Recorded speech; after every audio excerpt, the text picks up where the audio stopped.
ఈ రోజు పొదరిల్లు సీరియల్లో ఏం జరిగిందో షార్ట్ అండ్ స్వీట్ గా తెలుసుకుందాము. మహాలక్ష్మి అయితే కన్నాని చూడడానికి అయితే వచ్చింది. కన్నా అయితే పడుకుంటాడు. అసలు షాక్ అవుతారు ఇంకా పెద్ది గాని కన్నా గాని చక్రి గాని మహాలక్ష్మిని చూసి షాక్ అవుతారు. అలాగే వాళ్ళ నాన్న కూడా ఉన్నారు కదా, చక్రి వాళ్ళ నాన్న కూడా వచ్చేసి నువ్వు రావనుకున్నావు అంటే నేను రాకూడదని అనుకున్నాను కానీ తప్పలేదు వచ్చానని చెప్పి అంటుంది. ఇంకా కన్నా కోసము ఫ్రూట్స్ కూడా తీసుకొస్తుంది. అంత ఇల్లంతా పరిశీలిస్తుంది. పరిశీలిస్తే ఇల్లంతా చెత్త చెత్తగా ఉంటుంది. ఇలా ఉంది ఏంటి ఇల్లు, ఇతనికేమో ఒంట్లో బాగాలేదు కదా, ఇలా ఇల్లుని పెట్టుకో అంటే ఇంకా ఇన్ఫెక్షన్స్ వస్తాయి కదా అంటుంది. ఇంకా పెద్ద ఉండేసి ఏదో అలా బతుకుతున్నాంలే అని చెప్పేసి అంటాడు. ఇదిగో నేను మీ ఇద్దరం బయట ఉంటాం కానీ చుట్టుకుల ఇల్లు మొత్తం సర్దేయాలని చెప్పారంటుంది. ఇంకా వాళ్ళిద్దరు అయితే బయట ఉంటారు. ఇంకా కేశవ చక్రి పెద్ద బాగా ఇల్లు అయితే బాగా సర్దేస్తారు. ఇంకా చక్రి వాళ్ళ నాన్న కూడా ఏ డెవిల్ ఈజ్ ద బ్యాక్ అని చెప్పేసి అయితే అనుకుంటాడు. మొత్తం ఇల్లు సర్దేసినాక ఇంకా తనతో కూర్చేసి పెద్ద నేను టీ తాగాలనిపిస్తుంది, హాస్టల్లో టీ ఏమీ బాగలేదు అని చెప్పేసరికి చక్రి మాట్లాడిస్తా ఉంటాడు కానీ ఒక్క మాట కూడా సమాధానం చెప్పదు.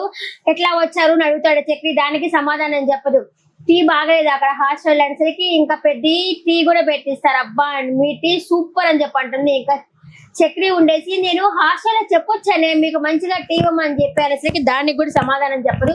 ఇంకా కేశవ వచ్చి చక్రితో అంటాడు, ఒరే నువ్వు కొంచెం కామ్ గా ఉండరా, నువ్వు ఏం మాట్లాడినా సరే ఆ అమ్మాయి నీకు సమాధానం చెప్పట్లేదు, నువ్వు కొంచెం కామ్ గా ఉండు అనేసరికి నిన్న రాత్రేరా ఆ దేవుడి ఫోటో 10 మందికి షేర్ చేస్తే ఈ అమ్మాయి వస్తుందని చెప్పేసి 10 మందికి షేర్ చేసేసాను, అందుకని మహాలక్ష్మి వచ్చేసింది అని చెప్పి అనుకుంటాడు. ఇంకా వాళ్ళైతే దేవుడికి కూడా దండం పెట్టుకుంటాడు. పెద్ద చక్రి వచ్చేసి అబ్బా ఈమె ఇక్కడే ఉండాలా, ఇలాగే ఉండిపోతే బాగుండని చెప్పేసి దేవుడికి దండం పెట్టుకుంటాడు. ఇంకా వాళ్ళ అన్న కూడా చెప్తాడు, ఒరే ఆ అమ్మాయి కొంచెం దూరంగా ఉండి నువ్వు అత్యాశలు చేయబాక అని చెప్పేసి అంటారు. సరే అమ్మా ఇంకా నీకు దోసిపోసిస్తాను అని చెప్పేసి మాధవ అయితే మహాలక్ష్మికి దోసిపోసిస్తాడు. ఇంకా కన్నాకి కూడా వచ్చేసి దోశ కావాలి అంటాడు కానీ మరి నీకు జ్వరంగా ఉంది కదా వద్దు అంటే ఇంకా మహాలక్ష్మి అతనికైతే దోశ అయితే పెడుతుంది.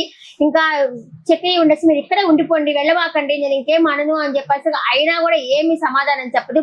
సరే నేనైతే బయలుదేరుతున్నాను అని చెప్పేసి అయితే బయలుదేరుతున్నప్పుడు కన్నా వచ్చేసి ప్లీజ్ కొంచెం నా కోసం గుడి దాకా వస్తారా, ఒక 1 అవర్ మనసు ప్రశాంతంగా ఉంటుంది అని చెప్పి అంటారు. ఇంకా చక్రి వచ్చేసి వాళ్ళన్నతో నేనే అందరికంటే ముందు గుడికి వెళ్ళేసి ఉంటాను, ఎలా అయినా సరే ఆ అమ్మాయిని ఇక్కడ ఉండేటట్టు చేస్తాను అని చెప్పేసరికి ఎందుకురా లేనిపోయింది గొడవ అని చెప్పేసి అంటాడు. అట్ట కూడా సరే పోనీ పో, నీ మాట ప్రకారం ఇక్కడే ఉంటే బెటర్ కదా అనుకుంటాడే. కేశవ కూడా ఉండేసి మాధవతో ఎందుకు అన్నా అతను లేనిపోని గొడవ ఏమన్నా చేస్తాడేమో అంటే పోనీ లేరా ఆ విషయంకైనా సరే ఆ అమ్మాయి ఇక్కడే ఉండిపోతే బెటర్ అని చెప్పి అనుకుంటున్నాను అని చెప్పేసరికి సరే అని చెప్పి కన్నా అండ్ మహాలక్ష్మి అయితే గుడికి అయితే బయలుదేరుతుంటారు. ఇంకా రోడ్ లో చూసే వాళ్ళు ఉంటే ఏంటి వెళ్ళిపోయావు మళ్ళీ వచ్చావా, నువ్వు రాకూడదే మా లెక్క ప్రకారము అని చెప్పి అయితే చుట్టుపక్కల అదే మాట్లాడుతూ ఉంటారు. వాళ్ళకి ఎదురుపడి ఇంకా వీళ్ళైతే మొత్తానికి గుడికి అయితే వెళ్తారు. అందరికంటే ముందు అసలు అక్కడ చక్రి ఇల్లు ఉంటాడు. గుడి దగ్గరకు చూసి మీరు వచ్చారా అనుకోకుండా వచ్చాం కదా అంటాడు చక్రి. దానికి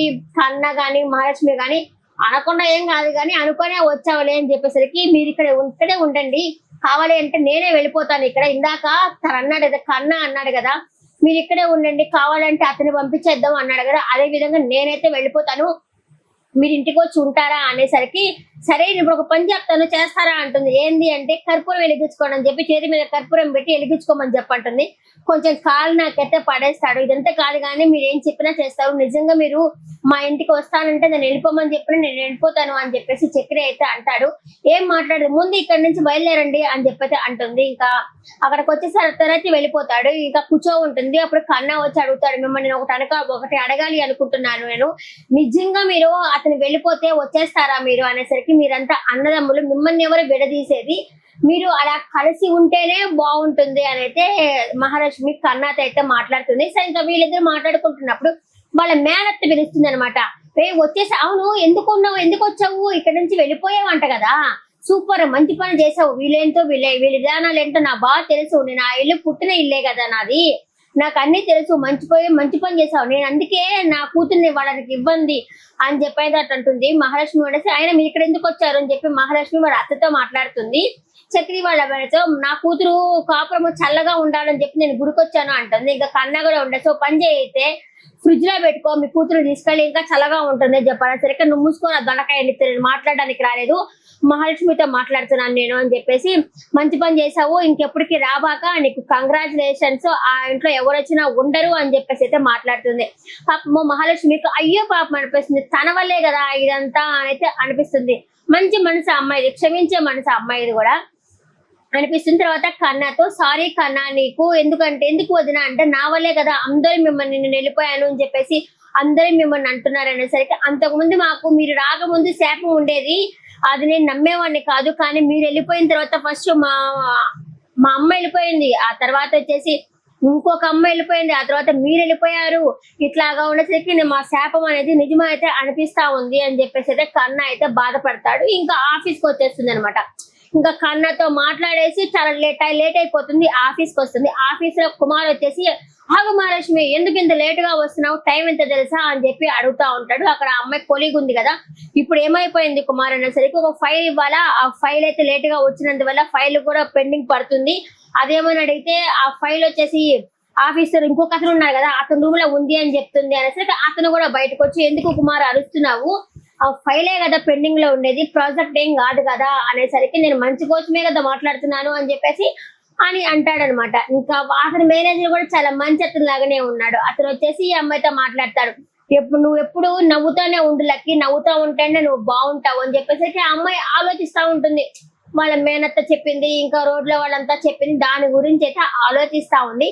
ఇంకా రేపటి ఎపిసోడ్ లో మహాలక్ష్మి ఇంటికి వచ్చేస్తుంది అనమాట, క్షమించేసి వీళ్ళని అనిపిస్తుంది. ఎందుకంటే చుట్టుపక్కల వాళ్ళ ఇంట్లో ఏదో ఫంక్షన్ అని చెప్పి పిలవడానికి వస్తారు. వచ్చేసరికి వాళ్ళ మేనత్త కూడా వచ్చేసి, ఇక్కడ ఎవరు ఆడవాళ్ళు ఉండరు, అంత మొగాళ్ళ హాస్టల్ ఇది, ఎందుకు అని చెప్పి అడిగే సమయంలో నేనున్నాను అనుకుంటే అయితే మహాలక్ష్మి బయటకు వస్తుంది. అందరూ షాక్ అవుతారు. మేబీ దొడ్డిదారి నుంచి ఏమన్నా వచ్చిందేమో, వెనకాల సందులో నుంచి ఇంటికి వచ్చినట్టే ఉంది. అంతకు ముందు గాయత్రి వచ్చేది కదా వెనక సందులో నుంచి, అట్లాగే వెనక సందులో నుంచి ఇంటికి వచ్చినట్టుంది. అందరూ షాక్ అవుతారు, అయ్యో ఇంటికి వచ్చేసిందా అనేసి.